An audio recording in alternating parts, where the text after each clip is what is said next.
For my second installment of my pre-book videos on Clayton Productions, I thought I would go back again to 1987 in the country of Romania, communist Romania. And like I said, my daughters and my kids, they all asked for me for a book, and that'll hopefully come at some future point. But I'm going to go to a city called Ploiești in communist Romania back in 1987. And the beginning of this particular instance took place on the way to Ploiești. As we were going to Ploiești, we stopped in a smaller town, and in this smaller town we went to the town square. And back in the day, so to speak, back in that time, we used to take with us called a ghetto blaster, kind of a big CD player type thing you could kind of carry on your shoulder, ghetto blaster.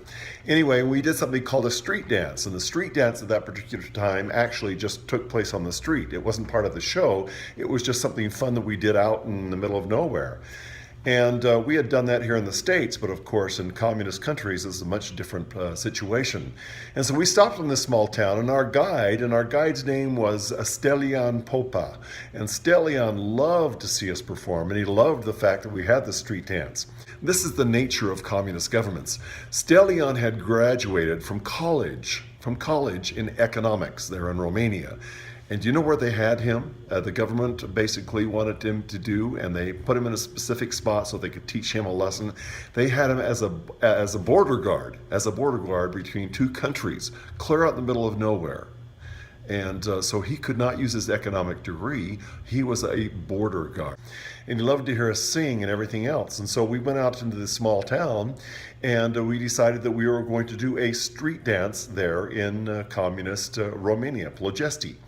And Stelian thought that was the neatest thing. So he was actually the one that went into the bus and got that out. And he said, you know, let's take this with us and do that. So I said, okay, not knowing much different. And we went out into this small town in the town square, and we set the CD player down, the ghetto blaster, and we started playing a street dance. And the kids got out there and started dancing. And it wasn't within, goodness, 20, 30 seconds before that town square became jam-packed of people, and they kept pressing closer and closer. In Romania, it was kind of a dark feeling with the people many times because of the suppressive feeling that they had with the government they had. But as we did the street dance, these people just kept on pressing and pressing and pressing. In other words, they wanted to get closer. They were drawn to this light, so to speak. And so as they came closer to us, and we did the street dance, we had a great time. And by the time we finished, oh goodness, we must have had, I don't know, at least 400 or 500 people there. Could be as much as 700 people in this town square, in this small town. They came literally from nowhere to surround us for this particular dance. That particular street dance was a wonderful experience, and we had a great time with it. But the thing that I really wanted to talk about is when we actually got to the town of Ploiești. And in this particular town, we had a performance set up for a big cultural center there in the town. And I didn't know much about what was going to happen at that particular time, and that was the nature of communist countries. They didn't let you know much of anything. You just kind of went along with what they were doing. But as we got to this particular town and got to the performance site, it was an interesting theater. I've never done theater in the round at that point, and this was a theater that the audience was on all sides. And so as we got there, and I set up the sound equipment to hopefully make it work, because I wasn't really set up for that. But as we got in there and we got it set up, we got it worked out so that it would all be just fine. But this is where it really got interesting. Little did I know at that particular time that as we did the street dance in that town, it had not been okayed by the government. We had no rights, so to speak. We were Americans, etc. And they wanted to show us a lesson. They wanted to teach us a lesson about where we stand and who we are and who we have to answer to. So what happened at this performance, I saw the audience come in, and it wasn't like some of the audiences we'd had previously. In this particular town, what happened is the audience walked in very quietly, in single file, and they sat around. And they just, I mean, literally, they walked in single file. It was like some kind of a boot camp of some kind where they couldn't speak out, they couldn't do anything. They walked in single file, they sat down, and basically sat on their hands. As the performance got going, it was very interesting. Out after the very first number that we did, and they had done a little introduction, it was very lacked energy. Let's put it that way. But as we began performing, we finished the first number, and there wasn't a single clap from the audience. I mean, it was literal death silence. And I thought, what in the heck? I will tell you some stories later in a different story about some other towns where the people just went absolutely nuts. But in this particular town, not a single clap, not a single sound. And this went on for the entire first half of our show. Nothing from the audience. We got nothing, literal nothing from the audience. And I was disturbed by it. I mean, it was really, I sat there thinking, I've never experienced something like this in my entire life. It was intimidating. And the kids, I could tell by the way they were performing, it was totally intimidating to them. And so at that particular time in our performing history, we had an intermission because it's a 90-minute show. And so during intermission, I went back to the kids. Anyway, he ran back to me and his face was ashen color. I mean, he had no color to his face whatsoever. He ran up to me and he just tapped me on the shoulder and he spoke to me in quiet tones.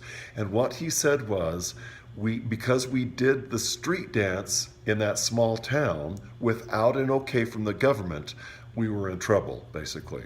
And they were going to teach us a lesson. And the people that were originally going to come to that particular performance were no longer allowed to come.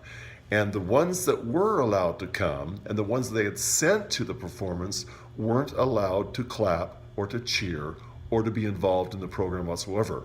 They wanted to show us who was boss. I had never really had an experience like this in my entire life. I mean, it was something so very brand new to me that I had to really think about this for a second before I spoke to the kids. And a thought kind of popped into my head. You can call it inspiration, you can call it whatever you want, but something popped into my head and actually my heart. And it said, tell the kids, just kind of challenge the kids. And so I did. We talked just before they were going to go back on for the second half, and these kids were just nervous. They couldn't understand. They were intimidated. They didn't know what the heck was going on. Like I said, this experience in Romania and Bulgaria was just very different for everyone.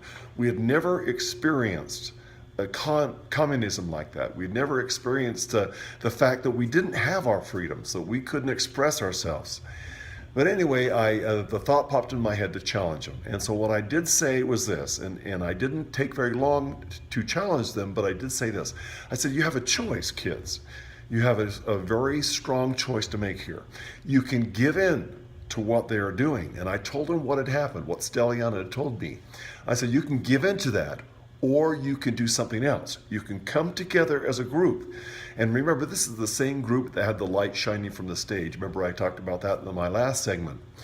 But I said, you can make one of two decisions here. You can allow them to dictate to you what we're going to do, or you can go out there and do something very, very special. Well, and then I left them, and I said, you guys discuss that. You guys decide what you're going to do. And I left and went back out in the audience because I'm running the sound.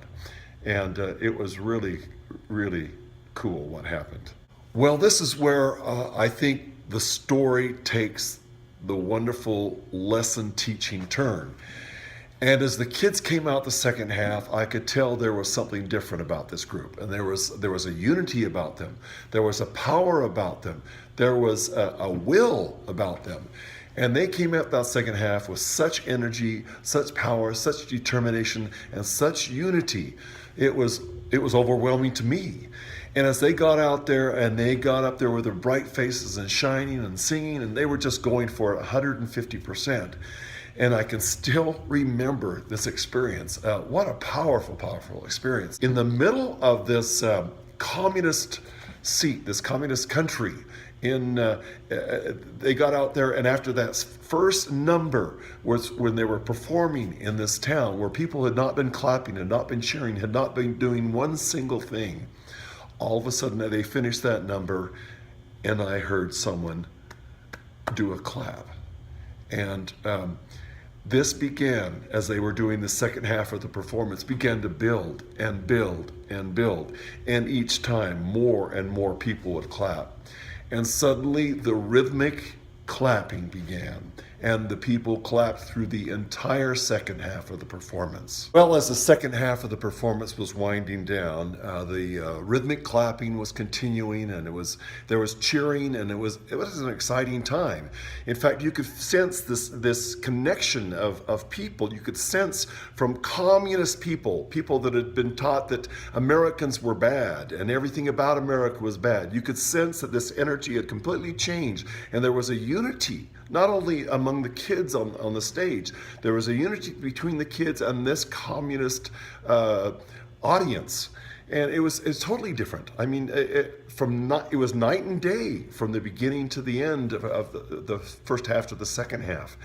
And as the performance concluded, amidst all the wild cheering, etc., the leader got up, and this man was totally different. He got up and not only thanked us for coming, but he gave us gifts and things like that. Gifts were exchanged between people. And there was something very valuable learned that night, and there was something that I'm sure these kids will never have forgotten in their entire lives. And that lesson was this, that the human spirit, there's something remarkable about the light within. I have taught my kids here at the studio, it's called the Divine Center. It is our connection with God. And it's our ability to make a difference in other people's lives. When we go into that very center of who we are and who we have been born to be, and we come together as a unit, or synergy as we want to say. As we come together as that group, we have the power to shift people. We had the ability that day, those kids had the ability that day to shift people who were under the heavy rule of communism. And they made a difference in the people's lives that day. But more so than that, they made a difference in their own lives. And they taught themselves a lesson that no one can take away our freedom. No one can take away who we are. We have the ability to be who we are. We have the ability to have a right to choose our freedoms.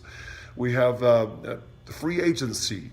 We can become who we want to become. We can be who we want to be, as long as we're willing to pay the price, and as long as we're willing to give the effort, and as long as we're willing to trust in ourselves and each other. That was a remarkable experience that day, and I will never forget it. And I'm really enjoying giving these stories because it's given me a chance to review and go back to those early days and go back throughout the experiences of Clayton Productions. Wow. I mean, it makes me grateful that I'm doing what I'm doing. And I need to take more opportunities to review, need to take more opportunities to contemplate the value and why I'm doing what I'm doing. And why, I got out of this business for 3 years. And during those 3 years, I was constantly being called back to do it again. And I can still remember sheepishly going up to my wife and saying, Jill, I really think I need to go back to teaching. And the interesting thing about it is that she had the same feeling. There's something very special about the studio. And it's something that I believe that all kids need and all kids can benefit from. The world is a better place because of what these kids do. I'm completely convinced of that.